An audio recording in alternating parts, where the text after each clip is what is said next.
Hello, good morning, good afternoon, good evening po sa kanilang lahat. This is Biling, you are tuned into Billings TV. Kamusta po kayo? Tayo po'y nakalabas at tayo po'y pumunta ng One Ayala Mall. At ito po'y part 2 na ng ating birthday celebration. At hindi po sila available, so yan lang po sila available. So tayo po'y umorder na ating mga food. At masarap naman po siya. At the same time, may kanya-kanyang meal pack lang po yung ating in-order kasi hindi natin naubos last time. So, ang price din po niya is for 4 meals, parang ano din po, 3,000 plus. At the same time, tayo po fast track lang dahil short video lang po tayo. At ating pinagsaluhan po yung ating mango kanina salad.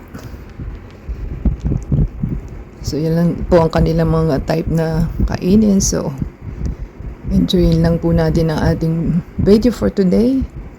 At tayo po'y picture-picture din pag may time.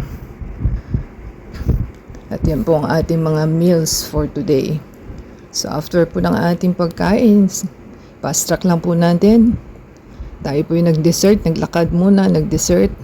At si Yaw Yaw, yogurt, ice cream ang ating dessert.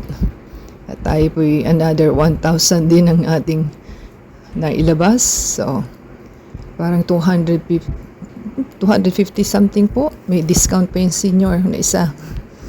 So, 4 po ito. So, may fruits po tayong nilagay na 2. Almond and meron po silang dragon fruit. May strawberry. So, mamimili po kayo sa kanilang flavor kung anong gusto ninyo. At yan po ang ating food naman sa Starbucks. At tayo yung merienda na po. So, kung nagustuhan po nila ating video for today, kasi patapos na po tayo. Yan po ang ating food trip for today to celebrate the birthday. Paki-subscribe po, like, comment down below, and add us sa Facebook, Twitter, TikTok, and Instagram. Play the ads and video from beginning to end until next.